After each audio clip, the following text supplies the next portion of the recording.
First story comes from a submission from the website True Horror Stories of Texas. My nephew, his girlfriend, my younger sister, my wife, and I think maybe there was one other person. I don't remember who it was. We were at a place where an old iron bridge had been. It was not open anymore, but the iron frame was still there.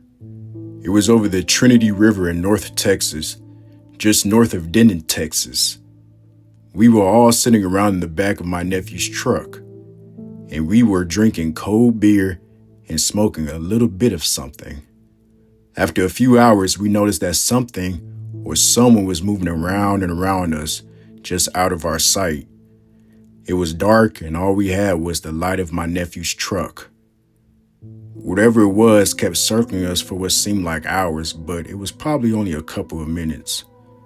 After a while, it was still walking around, and I was trying to get a look at it to see what it was. Everyone else had kind of started talking and were not paying attention to it anymore.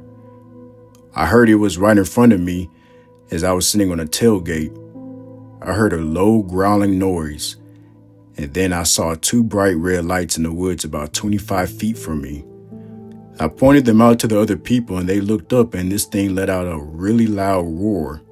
Sounded like a lion, but bigger and not in a cage. It stood up, and it was at least 8 feet tall. We all jumped up and took off. Me and my wife in our car and the rest in the pickup truck. I don't know if it was the Goatman, but I know he had been seen there before. Maybe this was the Goatman of Old Arden Road in Denton, Texas. Second story comes from a submission from a Reddit post. I don't believe in God, let alone ghosts, but the Goatman is real. Freshman year of college, I went there with some tobacco and friends. We decided to hotbox in the parking area before the bridge. Someone Googled the history of the bridge, and no one wanted to get out once we realized it was haunted. I get out of the truck and decide to mock the bridge by yelling and dancing to show how many F's I didn't give about the stories. About 30 seconds in, I looked across the weeds in the river and saw something red. It looked like a safety reflector, like the ones on bicycle wheels. But there was two of them. I'm not being metaphorical, but I was frozen in fear, for it felt like an eternity I could not move. What looked like three floating eyes glowed brighter red, and I was let go. I ran so fast back to the truck, and without question, we drove away. Last time I tried to go there with some friends during the midday afternoon, there was an accident that was blocking the road. That was all the sign I needed to not go back. Third story comes from another submission post from Reddit. Several years ago, I went there with two of my high school friends around 9 p.m., and at first everything was alright. Then about 3 minutes into walking on the trail, I started seeing what I thought were eyes in the bushes. My friends laughed it off and said it was fireflies. We walked a little longer, then decided it was cold and we should go back to the car. Well, the closer we got to the car, the more we could all smell something decomposing. Maybe an animal of some sort. The smell was very, very intense around the car itself. The weird part is that no one had smelled it when we first arrived, only as we left. Last and final story comes from another submission post from Reddit. I've been out there a few times with friends. Grew up hearing the stories and tales of Oscar Washburn, the supposed black goat farmer who's successful, was killed by a group of KKK members. Told one of my coworkers who was new to the area and my friends, and I decided to take him there one night. We parked and started walking up to the bridge, and my coworker just started being disrespectful, calling out, quote unquote, Oscar Mayer Wiener, here N-word, N-word, N-word. We were all like, not cool, dude, even to a ghost or spirit. With the second he stepped foot on the bridge, he dropped to his knees screaming, said his back was burning. We get him back to the car and he has 3 to 6 inches scratches down the middle of his back.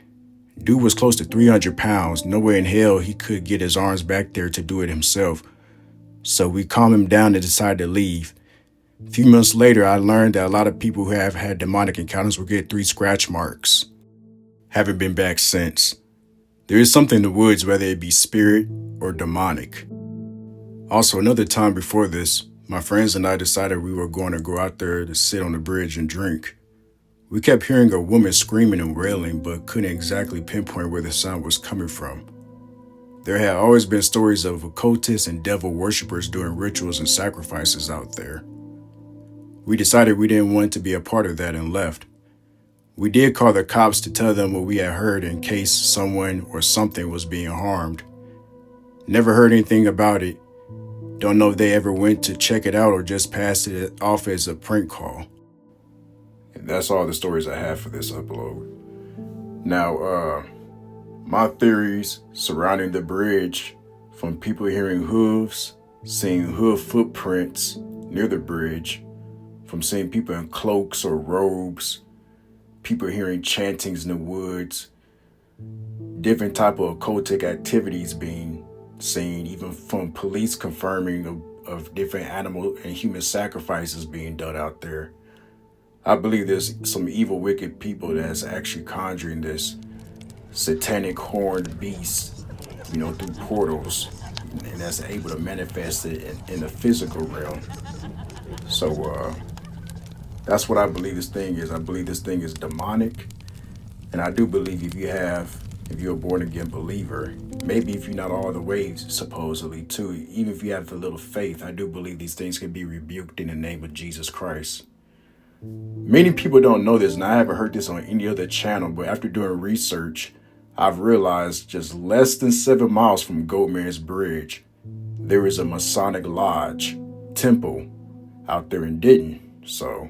And I do believe degrees 33rd and higher are worshiping the Baphomet, just like the Knight Templars, another part of a secret society. So that's just my viewpoint of what's going on surrounding that area. So it could be your local police, townsmen, judges, could all be going back there for all we know in the woods, actually conjure up this thing, but who knows for sure? You'll be surprised. My best advice is to continue to grow your relationship with Jesus Christ in these last days, because I do believe that demonic is going to continue to skyrocket in these last days. So they're going to be manifesting quite frequently. We're going to be seeing these things more and hearing them more. So just stay armored up and be prayed up. See you soon.